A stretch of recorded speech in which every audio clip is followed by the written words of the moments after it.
Hey everybody, welcome back to the Portable Gamer. Welcome back to European Truck Simulator 2. We're in, oh god, I always forget. We're in Rotterdam? We're in Amsterdam.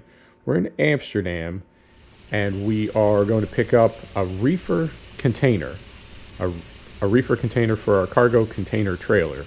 And we're going to take it to Bremen, which is sort of north-central Germany. And we're going to begin making our way up to Scandinavia, as we do every year about this time. That beeping you hear is us building up some air pressure. That's why the engine is running. Normally I start with the engine off, but I've been letting this thing idle so we can add a little brake pressure. And we just need to go right around the corner. So let's go get this picked up. We'll get rolling, and we'll have ourselves a truck video. And I'm not gonna talk about anything between now and when we pick up, because it's literally right across the street. So let's get this done first. We'll get rolling, and we'll go from there. And we also definitely need to get fuel. I've been stalling about that, and we are, I don't know, probably about an eighth of a tank. We don't have much fuel at all, so we have to do that on the way out of town, or as soon as possible. All right, so we're gonna get turned around here. And it's right in there. Yep, I think it's right in there. Okay. No traffic there. Beautiful.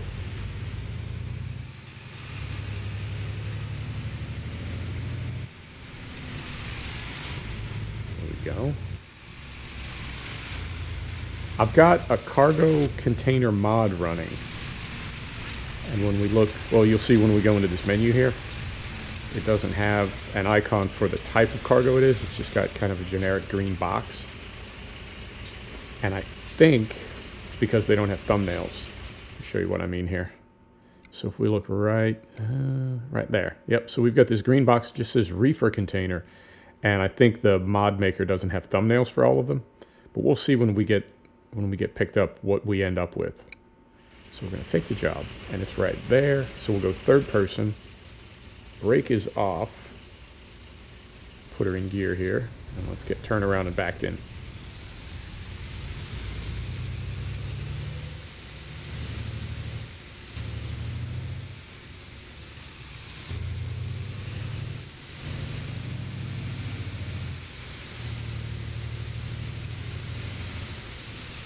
We're here somewhere, and right about, yep, right about there.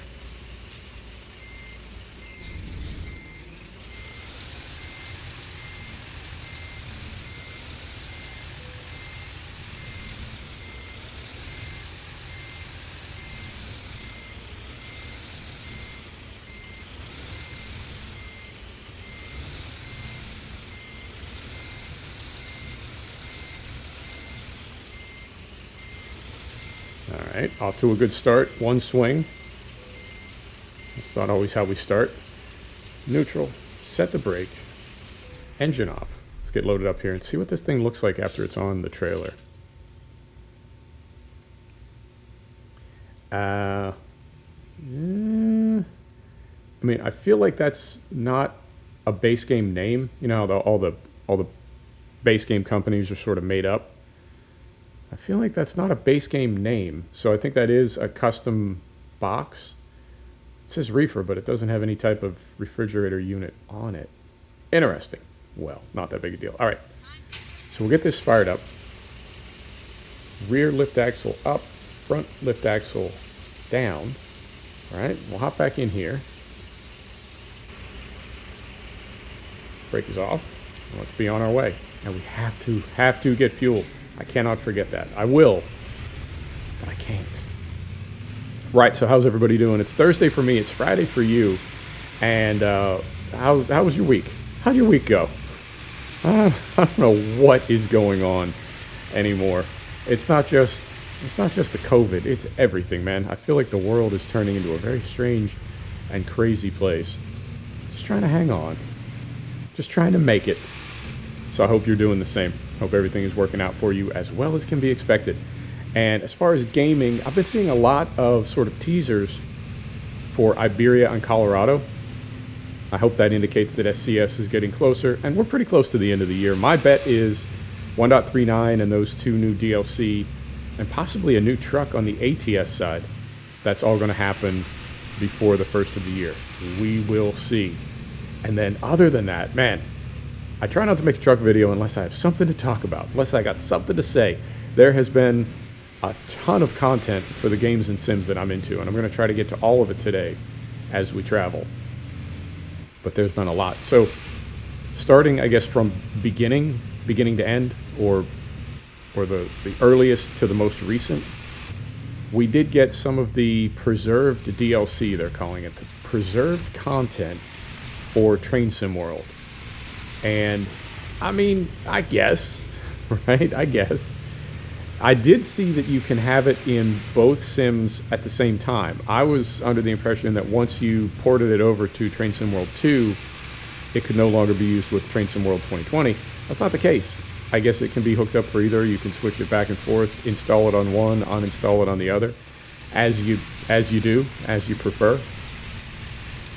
But what I've done is I've turned off what I assume will be all the preserved content that's coming to Train Sim World 2 in Train Sim World 2020, and all I'm going to keep active there is the stuff that is not being preserved over. So that's going to be NEC, the Northeast Corridor, it's going to be the Great Western, and I believe Rapid Transit, and then the others will be on Train Sim World 2. I mean, it is what it is. It is what it is. It's done now, right? There's no reason to discuss it any further, but the content did come through, some of it, and playing some of those. I do enjoy Train Sim. It's I have to say, one of the not necessarily an odd sim. All right, they're going over there. All right, we're going for it. Here we go. All right, we got it. I mean, all of our sims are sort of strange because these are work sims. That's the best way to describe them. These are sims that we play where we are simulating things that people do for a living. Let's put some windows up here. All right? People drive trucks for a living. People drive trains for a living. People farm for a living. And it's not the most glamorous or exciting stuff that you can do. It's not like a mill sim or Call of Duty or something terribly exciting and there's all kinds of explosions and things happening. It's just people working for a living. So work sims inherently are sort of odd. Here's a fuel stop. I will not forget to pull in here. They really are. And something like Train Sim that is so slow and so methodical.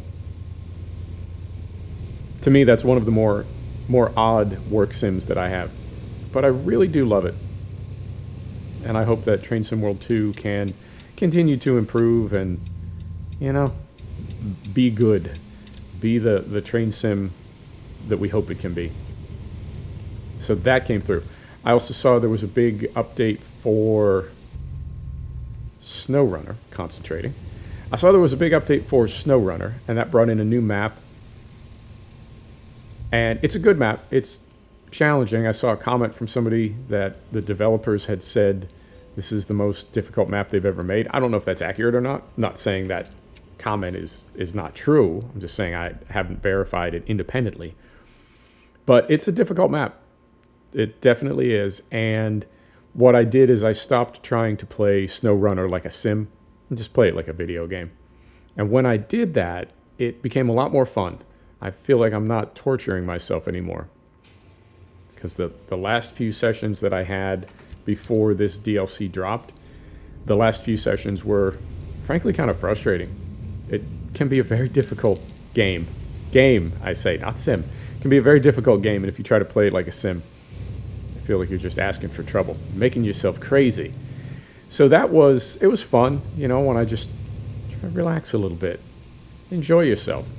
And when I did that, I did enjoy myself. So that was cool and unexpected. And anytime you've got a season pass, it's always nice because DLC it just shows up. It's free. I love it. Well, it's not free because you paid for it. You just paid for it previously. It's free to you now. And I'm going to slow down back here a little bit so we can get a bit more of a kind of a running start here when it's our turn. So that dropped. I saw there was an update for F1 2020, but as far as I know, it's livery and maybe a couple of bug fixes. They still have not nerfed Ferrari. Ferrari is still one of the fastest cars in the game. Certainly not the case in real life.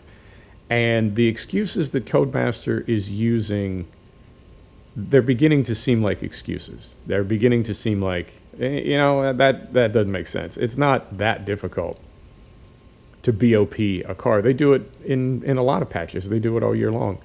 And for them to say that this particular BOP it'll happen in October, they say. The rumor is, the scandal is that Ferrari paid a bribe. And then the pushback on that is, no, man, you're crazy. That's not, Ferrari is not bribing Codemasters. We got to go. This person is, all right, now they're going. All right. I don't think Ferrari is bribing Codemasters. Now, it could be that there is some type of pre-existing agreement, but even that's a bit of a stretch. Logically, that's not how the real world works. I don't think that's happening. But it is curious that they cannot get that Ferrari dialed back, and it's a lot faster than it is in real life. And that's something that Codemasters has always been pretty good about. They try to reflect the strength of field in the real world in-game. And why they're not doing that, or not doing that in sort of a timely manner, it's a bit of a mystery. But that came through. And what else? Big update for iRacing, and I'm really enjoying that. Now they released a new LMP2 car, the Dallara P217. Fantastic car. I bought it straight away. Started racing it. I love it. And something that I noticed very quickly, was it is on any track, it's about 4 or 5 seconds faster than the Honda HPD ARX. And I was curious how they were going to BOP that, right? That's kind of a big deal. And then I find out that the HPD ARX is essentially retired. It's no longer in a lot of the Le Mans and IMSA series. The only LMP2 that you can select now is the Dallara. And that's fine. And if anything, that is reflective of real life. I was talking to somebody on Discord today about the fact that the fields are getting pretty thin in endurance racing. And I don't know what can be done about that. I mean, if manufacturers and privateers don't want to race, you can't make them race.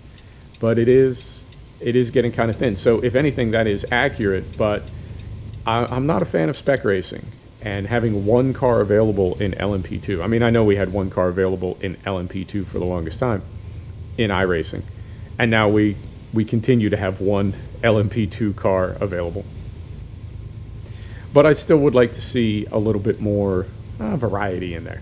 And in fairness, it's not something you notice when you're racing. I'm not looking around at the cars around me as I'm trying not to crash, as I'm trying to turn good lap times, as I'm trying not to embarrass myself or ruin anybody's day. I'm not looking around at other cars and saying, I would love to see more variety of manufacturers in the LMP2 field.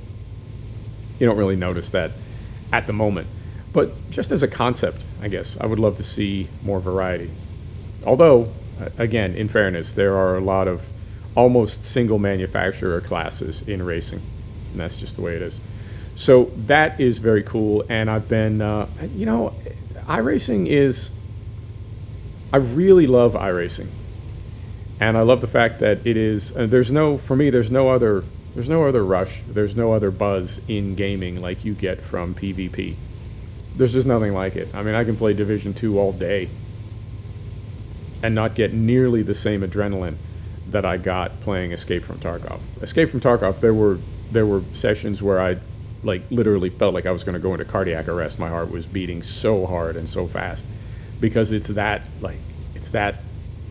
something involving, immersive, emotional. I don't know, whatever word you want to use. You only get that from PvP. You don't get that when you beat AI. You don't get that when you beat an NPC. And iRacing is the same way. I've never won a race in iRacing.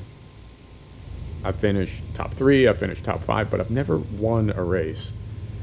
And still,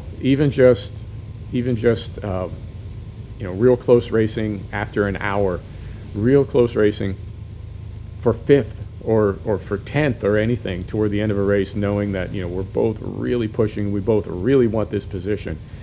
And there's a more than slight chance that we're going to wreck each other on the final lap because we're both pushing. And so you want to beat that person you're racing against. You want to finish the race, for one thing. And it's definitely you feel some very strong emotions, or at least I do, and I love it. And the thing about it is, even with splits, I'm never the fastest driver in the field that I'm in, and that's frustrating. But chasing people is a great way to turn faster laps. So first race of the year for me in the Dallara is at Interlagos, and my first laps out I was turning 131s, and within about 40 laps I got it down to 129s, and then another 40 laps and it's 128s and 127s, knocking on 126. And then you look at the lap times that other people are turning, and they're turning 24s and 25s, and it's like, God, if I'm really, really pushing and I really take a lot of chances, I'm only 2 seconds slower than the pace setters, and that's per lap, and it's a 40 lap race. So you're talking about being almost one full lap behind the front runners over the course of 1 hour. And it's daunting, it's intimidating, but I do love it. And it's so much fun that, winning, obviously. Of course I want to win. But just being able to have a good race and just being able to, watch the replay and know that I raced well and I passed somebody, right? That's a nice feeling. So I'm looking forward to spending a little bit more time in iRacing. Now, I will say, and this is something that I think about, maybe not a lot, but definitely think about this, is that as intense as these games have become, as specific as these games have become, and as many sims and games as I have, I don't know that you can necessarily just hop into a game and have a session, just play some video games, lean back gaming. I feel like that's not as much of an option as it used to be because these games are so difficult, and a lot of them don't necessarily have an adjustable difficulty. It just scales to you, or it's level based, right, where you continue to improve. Say right, exit right. All right, this is one of these German exits where you need to sort of exit before you exit. Yep. So if it's level based, you continue leveling up as long as you can continue to be good, for lack of a better word. And then when you max out your personal skills, that's when your progress in game sort of slows down or stops. And because you're no longer leveling up in game, you're no longer fighting harder and harder AI, harder and harder NPCs, and you plateau, right? Or adaptive AI in something like Race Room, where the faster you get, the faster the AI goes. Carefully. So some games you can definitely potato the AI and just sit down, smoke a bowl, drink a glass of wine, whatever it is that you do. You're not really trying to be good at the game that day. Does that make sense? You just want to have some fun. But a lot of games, it's like, I know I've touched on this topic before, but a lot of these games and sims that we play, they're not strictly fun in the way that a lot of people think of something as being fun.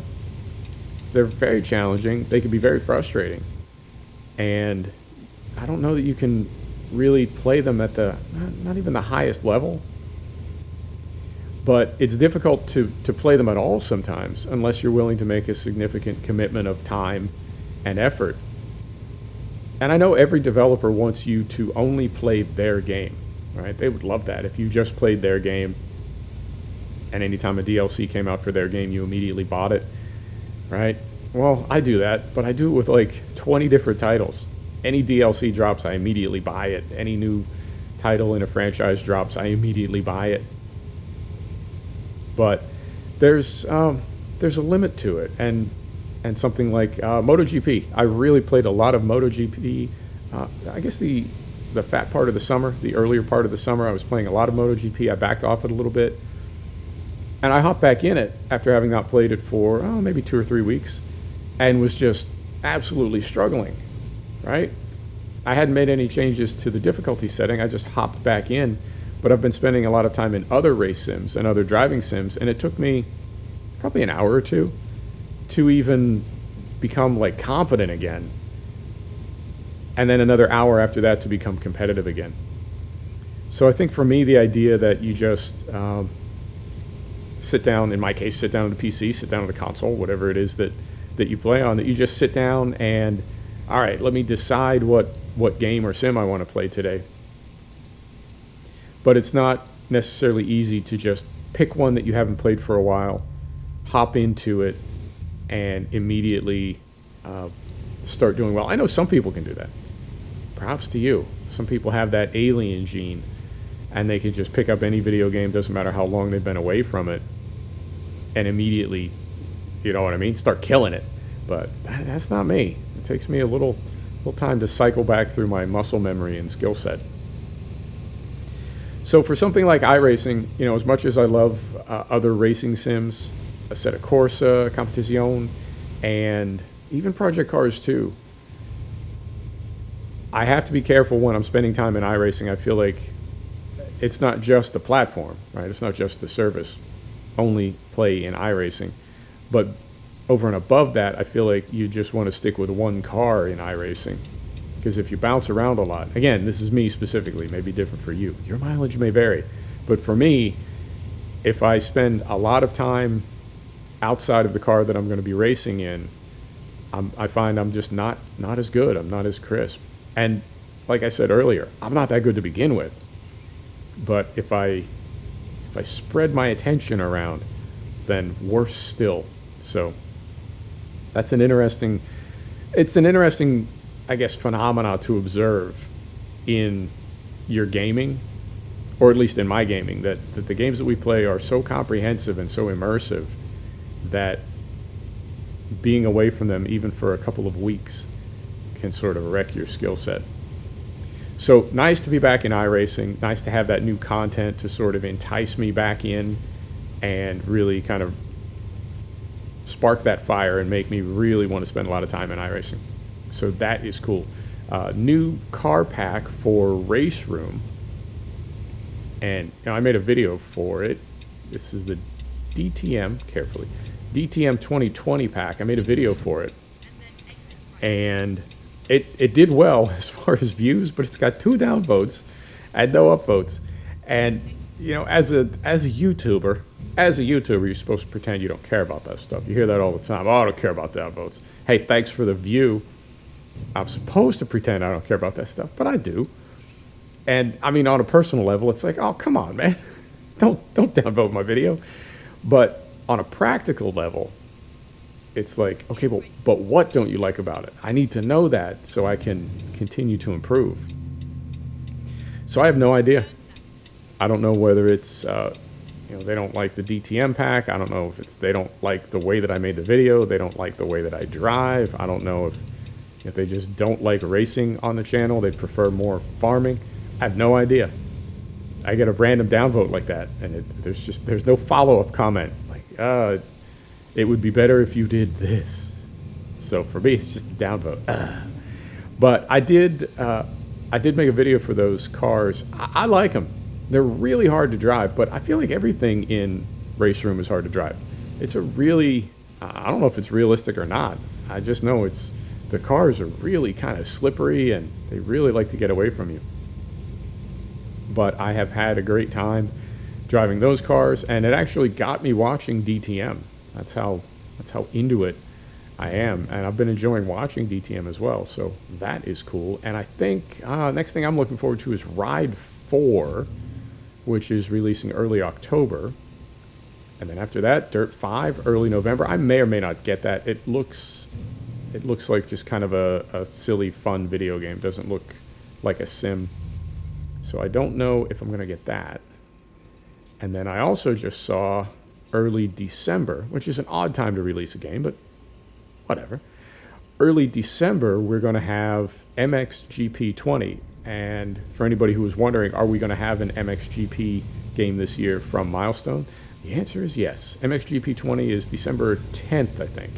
And there is a trailer for it, an official trailer from Milestone floating around the YouTubes. So I think that's it. Yep, that's everything that's going on for me as far as gaming. And is this us right here? I think it is. And we've got, gate is open. The gate is open. Okay, cool. So we're going to pull right in here carefully. And let's go third person as we do. Turn signal off. And this is a pretty short trailer compared to others that we've hauled. So let's see if we can get this thing at just the right angle. Get it backed in there, and we'll call it. And where are we at? 26 minutes. Oh, perfect. Perfect. I love it when it works out. All right. Let's get this thing stuffed in here.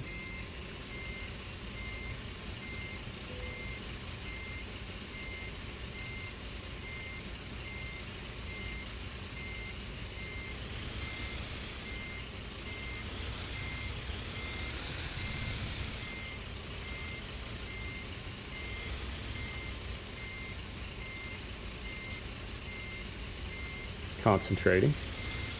Maybe. Yeah, I mean, we'll technically get it. But it's not the straightest. I've got to straighten this out. I triggered my own OCD. Yep, let's straighten this out.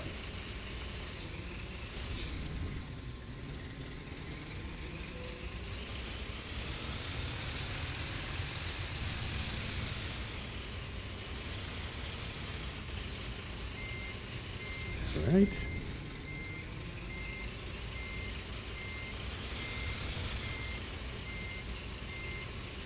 Right back in there, and let's see how we did. Beautiful. Neutral.